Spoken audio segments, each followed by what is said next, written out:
We're going thrifting, and I hate thrifting. That's last night's dinner. I'm not a clean girl. I'm not dirty. I'm all of the above. It's going down right now, okay? Just to clear that up.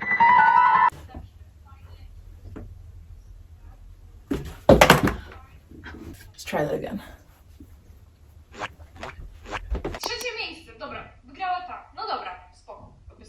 You are looking at someone who both sucks at / cannot stand thrifting, especially in New York City. It's chaotic, it's confusing, it's low-key gotten oddly expensive.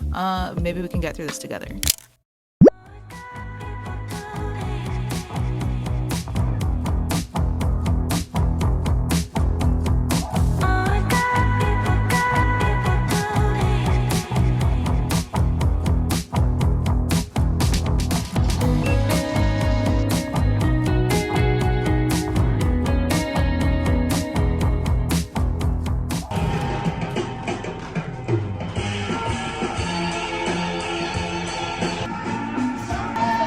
Most beautiful Western belts. That one looks like my barrel saddle. That one's gorgeous, but I like the buckle situation on this one so much better. I love these bucket bags.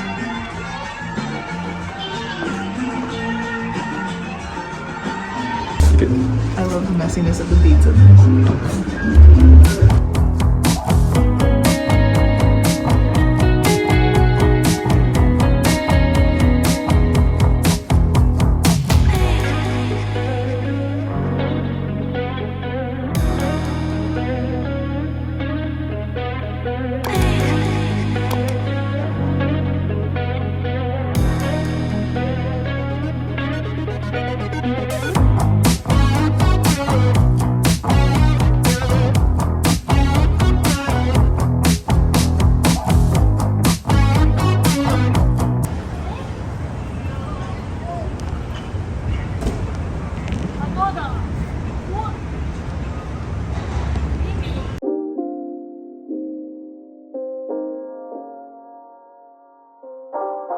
Thrifting in the city is starting to feel a lot like I should just start going to the mall because everything is so darn whimsical that it's almost unwearable. And I didn't find a whole lot, but I do prefer this to the alternative, which is where I want everything that I see and then I end up spending like $1,000. But I digress. I never claimed to be a great thrift / vintage shopper. In just about every video that I've ever done of me thrift or vintage shopping, I get really irritated and go home early every single time. I'll do a quick haul. I did not get a lot at all. Also, I don't know what that is. That is oil, because I was oiling my hair. Apparently oil stains clothes. Who knew? I feel like I usually unplug this because it's too bright. Is that better? Can I edit that to be better? Maybe. Bracelets are on my list. I don't have a lot of bracelets. I have a lot of like necklaces. I have a lot of rings. I don't feel like I have a lot of bracelets. So I found this one. It's hollow inside. These, I tried asking the lady, I was like, what material are these made out of? Because I want to know if they'll tarnish. Like, I want to know what's up. She's like, this is the under $50 collection. So I was like, okay. This one is really cute. It has like the gems on it, and I like the closure because it's literally just like a magnetic, oh god, it's like a magnetic thing. And then at the very last second, I saw this belt. I love a good belt. It's like leather inside, and I don't like that it stretches like this. Like I really wish it was just a clasp that could like, just the whole thing could open and then close, but it's made of these rubber bands that they're gonna break. But I have this kind of string because I always get bracelets like this and then they always snap. So I got these and I stacked them together, and both of them together were like $63. Okay, there's a few things that I actually went to the city for, and one of them was my perfume. I use a perfume. Okay, long story short, I want to have a signature scent. I want to, maybe not always the same scent, but like maybe it'll change every few years. But I feel like I want to have a signature scent, but I don't want it to be something that you could get at like Ulta, or like I don't want it to be like Chanel No. 5. Like I don't want it to be like a Miss Dior, something that's like super accessible. I kind of want it to be something that I found and like just curated for myself. That's me trying to be different. Anyway, I get this perfume. It's like bottled in-house and like created and bottled and everything in-house. It's called the Cass New York, and this is like my second time buying this perfume. I bought the really small one and then I used it. Like I sleep in that stuff. It's like good for girls and boys, and the notes is like very smoky. I think one of the notes is like patchouli. I'll like list the notes of this perfume. It's so good, and I actually constantly wear it. It is really actually expensive though. I got the small one for like $60 something. This one was $140, and this isn't even the large. I think the large is $200 something, but it's still cheaper than like anything from Le Labo or like, what's that red one that everybody likes? I think it's called Baccarat Rouge. It's just too darn fruity for me. I don't like it.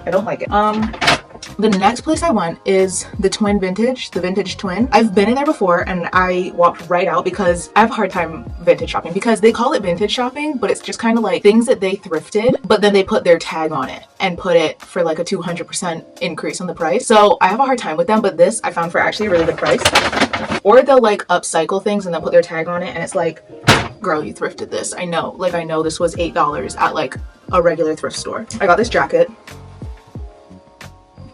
I think it's really cute. It's denim. First of all, this is my favorite wash of denim. It's like a, how do I explain it? So it's like a dirty, like brownish wash denim, if you know what I mean. It's not like the blue, the bright blue. Like the wash in it is more brown than white, if that makes sense. And then it has this like khaki colored corduroy. It's okay. So it's like fleece inside. The girl at the register actually made me, I don't know if they do this with everybody just to make them feel like they're getting like something amazing, but the girl at the register was like, oh my gosh, it's denim, fleece, and corduroy.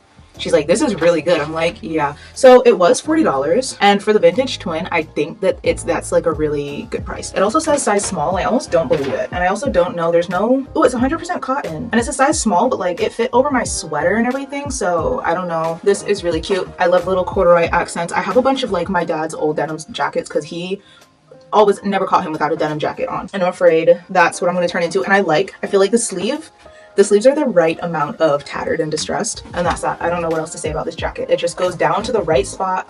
That's the only thing I got from that store because I really want like a leather jacket, but like a really oversized leather jacket, but they didn't have anything. I want one in brown. Next up. This place is called The Assembly. It's called Assembly, New York. I think this was the last place I finally went into and I was like, I give up. I don't care anymore. But this is another thing that was kind of on my list. Now, this is what I mean when I say I'm not even mad at the purchases that I made today, because I kind of ended up just getting very wearable things that I wanted anyway. So I wanted, it's hard to explain for me. I'm not like very well versed in like fashion jargon or whatever, but I really wanted a short, not cropped, but short to the point where if I wore super low-waisted pants there, it would like just touch the belt. And then I also wanted this like lined, you see how it's like lined? I really wanted this like lined V-neck here, but nothing that had a button or anything that went down too far. Sorry, my dog's in here with me. He keeps moving around. I think these are like $190 in Aritzia, and I got this for $140. And it's like fleece and it looks really itchy, but it's not really. Oh, also, I don't think the Assembly is a thrift store or like a vintage store, because I tried this sweater on. There's like one of everything, so it definitely looks like you're vintage shopping. So I tried this on and I brought it up to the counter and I said, I'm gonna get it. And then he puts it to the side and he's like, okay, she's gonna bring you a fresh one. And they just kind of pulled out another one of these exact sweaters. So it's like, the Assembly is definitely just a regular store. I paid $198 for this. I thought it was $140. Okay, so I could have gone to Aritzia. I could have gone to the mall. I'm gonna spend the rest of the night cleaning my closet. And then I think I'm gonna continue this into tomorrow, because once I put this all together, it's really just gonna be 4 minutes of confusion. Just confusion, which that's on brand. That's on brand for me. Okay, I just thought of something that could give this video a little bit more substance, like a little bit more fashion substance. I made a friend, okay, rare. I made a friend and she's actually like in the fashion space. Like this is the first person that I know that like gets it in a fashion way. We went thrifting. We went thrifting because she knows the spot. She like works in fashion and she like, this is her job. This is her career. She does this for a living. Like she goes thrifting for a living. So she took me to a couple of spots like a couple weeks ago and I did get a few things. I'll show you what those are. It's a midi skirt. Now, I don't agree with midi skirts because I feel like it always makes you look like you have cankles, just my opinion. I got this, it's a brown suede midi skirt. I got it to wear with a tall black pair of boots so that like no leg would be out. It would just be like skirt and then boot, like, you know, for the winter. I got the Manolo boots that I really wanted, the Manolo scrunch boots. I returned them because I looked around and I was like, why did I spend this amount of money on this? And then I also went on the Real and I was like, they're on here for $130. Why am I buying them off of Forward for $500? So I returned them. Another thing, this one was kind of a hear me out. I was told it looks like a mop, but I was like, if I'm walking across the street in this, the movement would be phenomenal. It's this here, it's literally just, I mean, it's just all noodles. But this is one of those things that I'll probably depop. Once I wear it, like I'll wear it and it'll be cool for the moment and then I'll probably depop it. I've been depopping everything. My closet, I know it doesn't look empty, but trust me, like I couldn't even find hanger space. Everything that I've ever owned is on Depop right now. This is one of those things that it was like, I wanted it a year ago. I didn't want to spend $200 on it, and I waited on it.